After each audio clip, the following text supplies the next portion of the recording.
Assalamualaikum warahmatullahi wabarakatuh. Yang terhormat Ibu Elis Nur Setiawah selaku dosen pengampu mata kuliah Ilmu Pendidikan. Yang saya hormati teman-temanku semuanya, pada kesempatan kali ini kami dari kelompok 2 ingin mempresentasikan hasil diskusi kami tentang lembaga pendidikan dan fungsinya. Sebelumnya, saya akan memperkenalkan anggota dari kelompok saya. Yang pertama, yaitu saya sendiri, Zulfa Husnita dengan NIM 232003. Yang kedua, Latifah Amalia Fajarsiwi dengan NIM 232076. Yang ketiga, Anggit Ayuning Putri dengan NIM 23200163. Lembaga pendidikan formal, non-formal, dan informal. Lembaga pendidikan formal adalah jalur pendidikan yang terstruktur dan berjenjang yang terdiri atas pendidikan dasar, pendidikan menengah, dan pendidikan tinggi. Pendidikan non-formal adalah jalur pendidikan di luar pendidikan formal yang dapat dilaksanakan secara terstruktur dan berjenjang. Sedangkan pendidikan informal adalah pendidikan pemula sebelum melangkah pada pendidikan formal. Selanjutnya, keluarga sebagai lembaga pendidikan pertama dan utama. Keluarga merupakan taman pendidikan pertama, terpenting, dan terdekat yang bisa dinikmati oleh anak. Kondisi keluarga yang sehat adalah yang secara sadar membantu anak bisa merasakan, menghayati, dan menghargai jenjang makna hidup dari yang bersifat fisikal sampai yang moral dan spiritual. Baiklah, selanjutnya saya akan menerangkan tentang sekolah sebagai lembaga pendidikan kedua. Jadi keterbatasan keluarga dalam menyediakan fasilitas untuk belajar dan pengetahuan orang tua akan ilmu-ilmu yang harus dipelajari anak merupakan faktor yang mempengaruhi pentingnya peran sekolah bagi anak.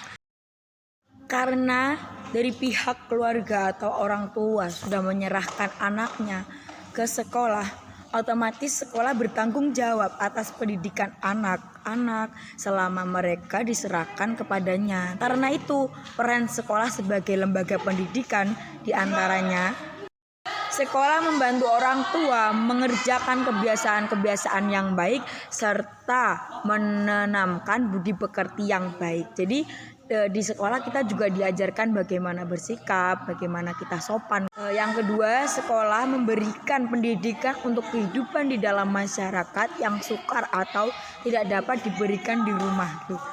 Melalui sekolah kan kita bisa bertemu banyak teman ya, anak-anak bisa bertemu banyak teman, mereka belajar tentang kehidupan sosial yang kadang mereka tidak ditemukan di rumah, yang hanya bertemu dengan keluarganya saja.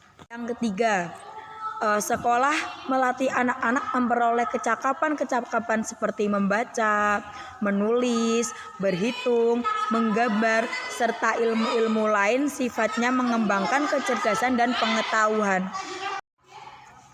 Kemudian yang keempat, di sekolah diberikan pelajaran etika, keagamaan, estetika, membenarkan benar atau salah, dan sebagainya.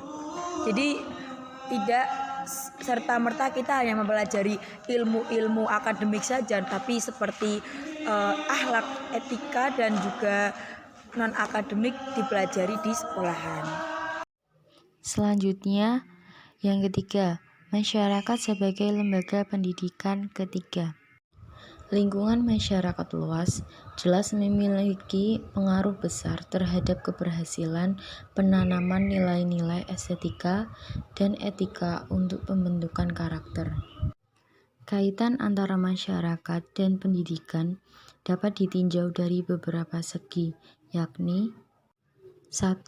Masyarakat adalah sebagai penyelenggara pendidikan, baik yang dilembagakan maupun yang tidak dilembagakan.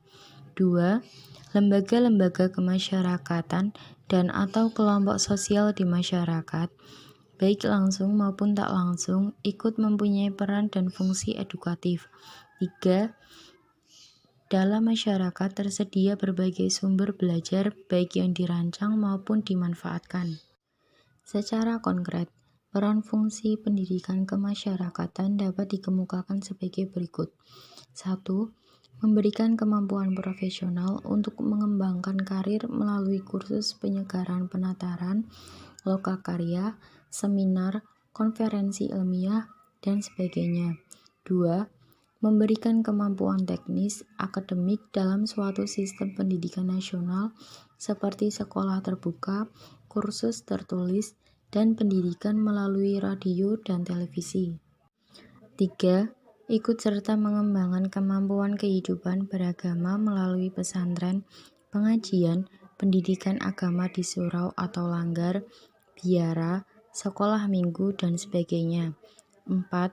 Mengembangkan kemampuan kehidupan sosial budaya melalui bengkel seni, teater, olahraga, seni bela diri, lembaga pendidikan spiritual, dan sebagainya. 5. Mengembangkan keahlian dan keterampilan melalui sistem magang untuk menjadi ahli bangunan, montir, dan sebagainya.